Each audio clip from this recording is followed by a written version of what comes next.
Chapter 2. Percy. The thing about plummeting downhill at 50 miles an hour on a snack platter, if you realize it's a bad idea when you're halfway down, it's too late. Percy narrowly missed a tree, glanced off a boulder, and spun a 360 as he shot towards the highway. The stupid snack tray did not have power steering. He heard the Gorgon sisters screaming and caught a glimpse of Uriel's coral snake hair at the top of the hill.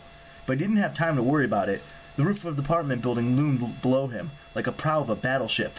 Head-on collision in 10, 9, 8... He managed to swivel sideways to avoid breaking his legs on impact. The snack platter skidded across the roof and sailed through the air. The platter went one way, Percy went the other. As he fell towards the highway, a horrible scenario flashed through his mind. His body smashing against an SUV's windshield, some annoyed commuter trying to push him off with the wipers. Stupid 16-year-old kid falling from the sky. I'm late! Miraculously, a gust of wind blew him to one side, just enough to miss the highway and crash into a clump of bushes. It wasn't a soft landing, but it was better than asphalt. Percy groaned. He wanted to lie there and pass out, but he had to keep moving. He struggled to his feet. His hands were scratched up, but no bones seemed to be broken. He still had his backpack. Somewhere on the sled ride, he'd lost his sword, but Percy knew it would eventually reappear in his pocket in pen form. That was part of its magic. He glanced up the hill. The Gorgons were hard to miss. With their colorful snake hair and their bright green bargain mart vests, they were picking their way down the slope, going slower than Percy, but with a lot more control. Those chicken feet must have been good for climbing. Percy figured he had maybe 5 minutes before they reached him. Next to him, a tall chain-link fence separated the highway from a neighborhood of winding streets, cozy houses, and tall eucalyptus trees. The fence was probably there to keep people from getting onto the highway and doing stupid things, like sledding into the fast lane on snack trays, but the chain link was full of big holes. Percy could easily slip through into the neighborhood. Maybe he could find a car and drive west to the ocean. He didn't like stealing cars, but over the past few weeks, in life and death situations, he borrowed several of them, including a police cruiser. He meant to return them, but they never seemed to last very long.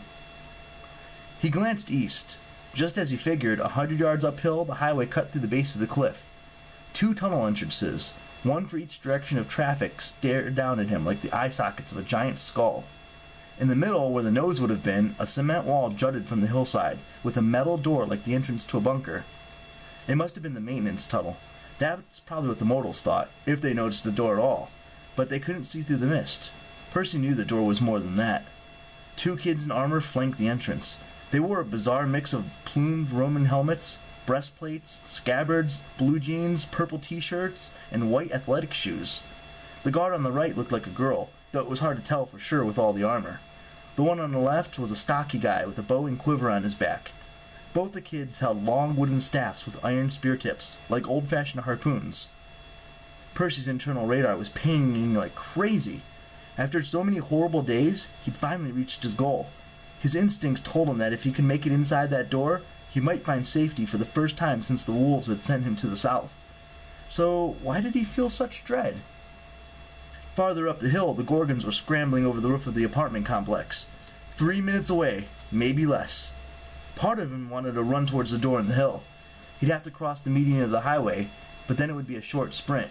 He could make it before the Gorgons reached him. Part of him wanted to head west towards the ocean. That's where he'd be the safest. That's where his power would be the greatest. Those Roman guards at the door made him uneasy. Something inside him said, "This isn't my territory. This is dangerous." "You're right, of course." Percy jumped. At first he thought Beano had managed to sneak up on him again. But the old lady sitting in the bushes was even more repulsive than a Gorgon. She looked like a hippie who'd been kicked out of the side onto the road maybe 40 years ago, where she'd been collecting trash and rags ever since. She wore a dress made of tie-dyed cloth, ripped-up quilts, and plastic grocery bags. Her frizzy mop of hair was gray-brown like root beer foam, tied back with a peace sign headband. Warts and moles covered her face. When she smiled, she showed exactly 3 teeth. "It isn't a maintenance tunnel," she confided. "It's the entrance to camp." A jolt went up Percy's spine. Camp. Yes, that's where he was from. A camp. Maybe this was his home. Maybe Annabeth was close by. But something felt wrong. The Gorgons were still on the roof of the apartment building. Then, Stinthos shrieked in delight and pointed in Percy's direction. The old hippie lady raised her eyebrows. "Not much time, child. You need to make your choice."